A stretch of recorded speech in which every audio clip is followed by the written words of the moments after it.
ഇന്നലെ US market close ചെയ്തത് mixed ആയിട്ടാണ്. അതിനകത്ത് ഡൗ ജോൺസ് മാത്രമാണ് ചെറിയ പ്ലസിൽ ക്ലോസ് ചെയ്തത്. അമേരിക്കൻ മാർക്കറ്റിലെ ടെക്നോളജി സ്റ്റോക്കുകളിലുള്ള പ്രോഫിറ്റ് ബുക്കിംഗ് തുടരുന്നു എന്ന് വേണം നമ്മൾ മനസ്സിലാക്കാൻ. ഇന്നലെ യുഎസിലെ ഫെഡിന്റെ മിനിറ്റ്സ് പുറത്തു വന്നിരുന്നു. അതിനകത്ത് 2 മെമ്പേഴ്സോളം റേറ്റ് കട്ടിന് മുമ്പ് ശുപാർശ ചെയ്തിരുന്നു എന്ന് പറയുന്നു. ഇനി വരുന്ന മാസങ്ങളിൽ ഒരുപക്ഷെ റേറ്റ് കട്ടിന് ഇത് കാരണമായേക്കാം. മറ്റൊന്ന്, അമേരിക്കയിലെ ഈ ട്രേഡ് താരിഫിനെ സംബന്ധിച്ചിടത്തോളം ഒരു അൺസർട്ടനിറ്റി നിലനിൽക്കുന്നു. ലേബർ മാർക്കറ്റ് സ്ട്രോങ് ആണ്. എത്തരത്തിലുള്ള വിലയിരുത്തലുകളാണ് വന്നത്. ഇനി ഇന്ത്യയിലും ആണെങ്കിൽ തന്നെ ഇന്ത്യയിലെ ആർബിഐയുടെ മോണിറ്ററി പോളിസി മിനിറ്റ്സ് ഇന്നലെ പുറത്തു വന്നു.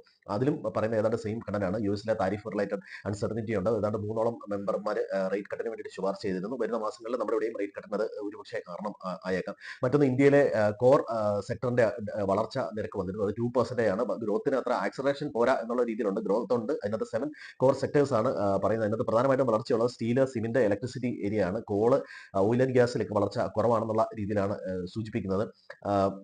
ഇനി ഇതും കൂടാതെ ടാറ്റ മോട്ടോഴ്സ് സൗത്ത് ആഫ്രിക്കയിലേക്ക് വീണ്ടും അവരുടെ ബിസിനസ് അതായത് എക്സ്പോർട്ട് ചെയ്യുന്നു എന്നുള്ള വാർത്തയുണ്ട്. അതുകൊണ്ട് വേദാന്തയുടെ ഡീമർജർ സർക്കാർ ഒബ്ജക്ട് ചെയ്യുന്നു എന്നുള്ള വാർത്തയുണ്ട്. അതുപോലെ അൾട്രാടെക് ഇന്ത്യ സിമെന്റിന്റെ സ്റ്റേക്ക് സെയിൽ നടത്തുന്നു എന്ന വാർത്തയുണ്ട്. ഇത് 2 കോടി ഷെയറോളമാണ് വിൽക്കുന്നത്.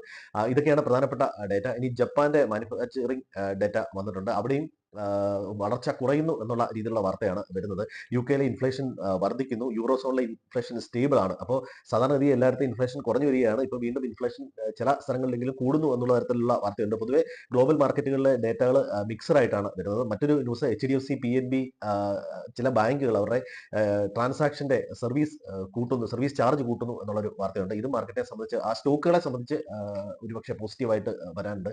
കാര്യമായ ഡേറ്റാസ് ഒന്നും ഇന്ന് വരാനില്ല. ഇനി അടുത്ത ദിവസം വരുന്ന ജാക്സൺ ഹോൾ സിമ്പോസിയത്തിലെ ഫെഡ് ചെയർമാന്റെ സ്പീച്ചാണ് ഇനി മാർക്കറ്റിനെ മൊത്തത്തിൽ ഒന്ന് സ്വാധീനിക്കാനുള്ള പ്രധാനപ്പെട്ട വാർത്ത. ഇനി അതുപോലെ തന്നെ ഉക്രൈൻ റഷ്യ യുദ്ധം വളരെ സ്ലോയിലാണ് ഇതിന്റെ സമാധാന ശ്രമങ്ങൾ നടക്കുന്നത് എന്നുള്ള വാർത്തകളുണ്ട്. ഇപ്പോൾ ക്രൂഡ് ഓയിൽ പ്രൈസിൽ ഇതിന്റെ ചേഞ്ചസ് വരാൻ സാധ്യതയുണ്ട്. ഇനി അതുപോലെ തന്നെ ഫോറിൻ ഇൻസ്റ്റിറ്റ്യൂഷൻസ് നമ്മുടെ ഇവിടെ വീണ്ടും ക്യാഷ് മാർക്കറ്റിൽ സെല്ലേഴ്സ് ആണ്. അവർ സെല്ലേഴ്സ് ആയിട്ട് തന്നെ തുടരുന്നു.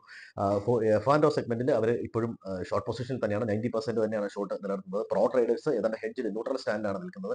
റീറ്റെയിൽ ട്രേഡേഴ്സ് ഏതാണ്ട് ബുള്ളിഷ് ആയിട്ട് തന്നെയാണ് നിൽക്കുന്നത്. കഴിഞ്ഞ 5 ദിവസമായിട്ട് നിഫ്റ്റി ഏതാണ്ട് 2.3% ആണ് നമ്മുടെ പ്രൈസിൽ ഒരു അപ്പ് മൂവ്മെന്റ് കാണിച്ചിരിക്കുന്നത്. ബാങ്ക് നിഫ്റ്റിയെ സംബന്ധിച്ച് 1.2% ഉള്ളൂ. ഇന്നലെ നമ്മുടെ IT സെക്ടറിൽ ഒരു ചെറിയൊരു ഷോർട്ട് കവറിംഗ് കാണിച്ചിരുന്നു. അത് പോസിറ്റീവാണ്. നമ്മുടെ ഇവിടെ ചൈന റയർ എർത്ത് മെറ്റൽസിന്റെ സപ്ലൈയും അതുപോലെ ഫെർട്ടിലൈസർ ഇറക്കുമതിയും ഇന്ത്യൻ മാർക്കറ്റിനെ സംബന്ധിച്ച് പോസിറ്റീവാണ്.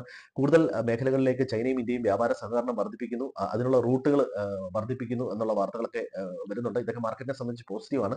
നിഫ്റ്റി ഇന്നലെ കയറിയെങ്കിലും ഓപ്ഷൻസിൽ അതിന്റെ ഒരു പ്രീമിയത്തിന്റെ ഒരു ഹൈക്ക് കണ്ടിട്ടില്ല. അപ്പോൾ ഓപ്ഷൻ ബയേഴ്സ്, സെല്ലേഴ്സ് അത്തരം കാര്യങ്ങൾ ശ്രദ്ധിക്കുക. കൂടുതലും ഹെഡ്ജ് ചെയ്ത് ഓപ്ഷൻ റൈറ്റേഴ്സിനാണ് മാർക്കറ്റ് കൂടുതൽ ഫേവറബിൾ ആകുന്നതെന്നാണ് മനസ്സിലാക്കുന്നത്. ഇതൊക്കെയാണ് മാർക്കറ്റിനെ സംബന്ധിച്ച് പ്രധാനപ്പെട്ട ന്യൂസ്. മറ്റൊന്ന്, US ഗവൺമെന്റ് അതുപോലെ ജപ്പാനിലെ ഒരു സോഫ്റ്റ് ബാങ്ക് ഇന്ത്യയിൽ നിക്ഷേപം നടത്താൻ തയ്യാറാവുന്നുണ്ട് എന്നുള്ള തരത്തിൽ